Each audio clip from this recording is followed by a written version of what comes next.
The painting American Gothic depicts an intense stare of an angry old man standing beside his daughter, which seems like a perfect representation of paternal disappointment.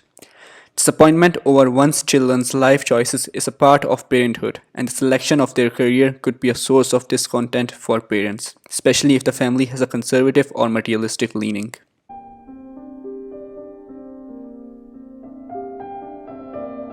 Deciding which career to pursue is one of the most important decisions of our life and is partially determined by the choices we make when we are as young as teenagers. Though our decision may limit us from pursuing a few careers, in the developed world we still have many alternatives left even after our graduation, and this can be a source of confusion for many. While considering which career to pursue, most people are likely to consider factors such as monetary compensation, employment opportunities, and workload. These factors may deter an individual from pursuing their dreams in the first place. For others, these factors might not be significant. They may value the satisfaction they derive from work above these factors, as often in the case of those who pursue creative work.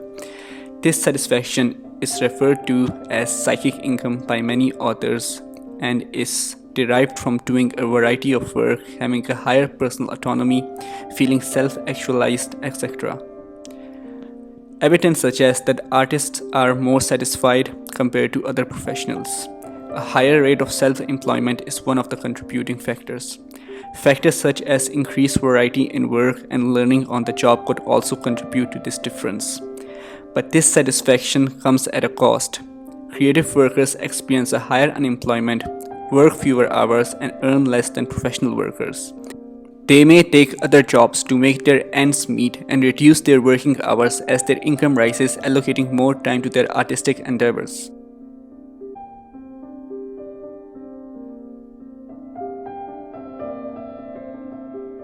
Whether pursuing your dream job or one that pays well, work takes up a significant proportion of an individual's time and is one of the main aspects of an individual's identity.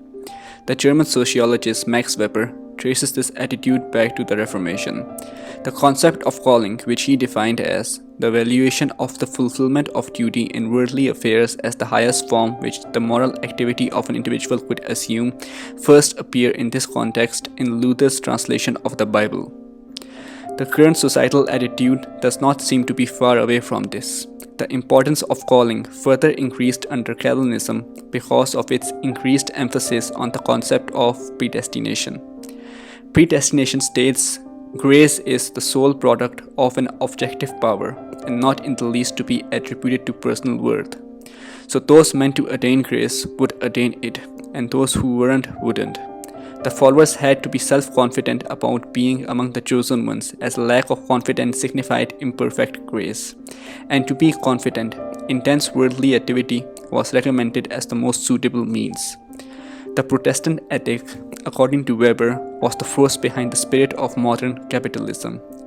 He described its ethos as the earning of more and more money, combined with the strict avoidance of all spontaneous enjoyment of life. Economic acquisition is no longer subordinated to man as the means for the satisfaction of his material needs. Many authors criticize Weber's hypothesis. Some have pointed out that Calvinism had an anti-capitalistic ethic and have purported post-medieval Catholicism to have supported capitalism. Others have pointed out that Weber used unconvincing empirical material. This video isn't concerned with Lutheran or Calvinist theology or the empirical validity of the concept of the Protestant ethic, but rather with certain aspects of the Protestant ethic that can interpret modern society. Although professional success is not seen as a sign of redemption anymore, many people still earn money just for the sake of money and are admired for it, while for others, work itself is the end. Their dedication might be admired or considered idiosyncratic or delusional, but it is not often visible.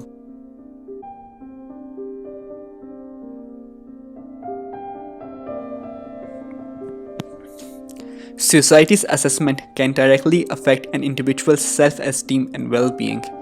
It is hard to suggest whether pursuing creative work would benefit an individual's self-esteem.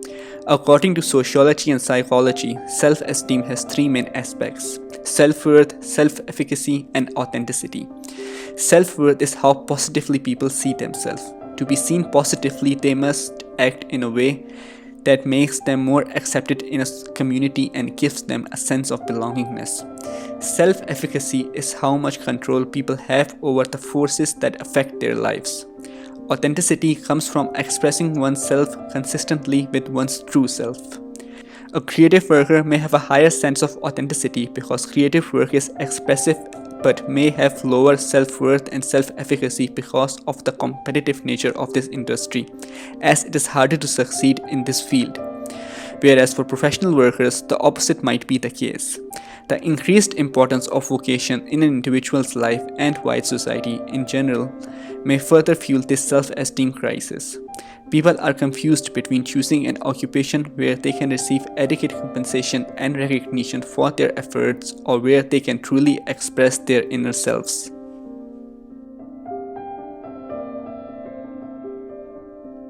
A transition in identity formation in the present age has contributed to the concept of calling. In earlier times, the social role an individual was born into determined their identity. Sincere role enactment helped an individual achieve their identity. With the advancement of capitalism and modernity, people had more freedom to choose their professions, spouses, etc. People started to believe that true identity could only come from being authentic in the terms of being creative, original, and autonomous. And being authentic benefited an individual's self-esteem as well. Just like sincerity, it became a powerful tool in identity shaping. However, the concept of authenticity has many paradoxes. Others often tell us to be authentic. If we are learning from others to be authentic, how can this represent our inner true self? Secondly, authenticity needs to be verified by other authentic individuals. But why cannot we be authentic on our own? The third paradox is that one's authenticity should resemble others to be recognized. But how can an individual be authentic by following others? Based on this, Moeller and D'Ambrosio concluded that achieving authenticity is impossible, although it continues to play an important role in identity formation.